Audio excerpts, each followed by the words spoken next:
जी नाज़रीन, वरो खां रिपोर्ट तो करे मीर खान कुराई। यूसी खेरवा में government boys primary school Simi जो तड़ मां बरसाती पानी निकाल न थियो।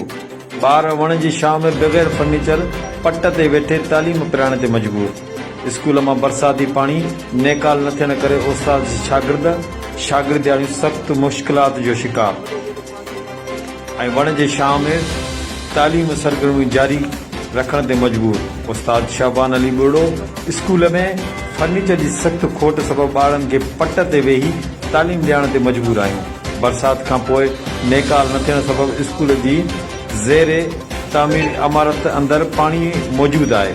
मजबूरी सबब शागिर्दनि खे वण हेठां तालीम ॾेई रहिया आहियूं।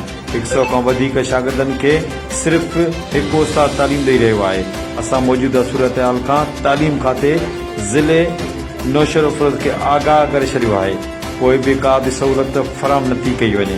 उन्हनि चयो त तालीम जे सूबाई वज़ीर सैयद सरदार अली शाह, PPP शहीद, बेनज़ीराबाद डिवीज़न सदर ज़ियाल हक लंजार, MNA ज़ुल्फ़कार अली बोण खे अपील था कयूं त असांजे स्कूल जी तामीर कराई वञे।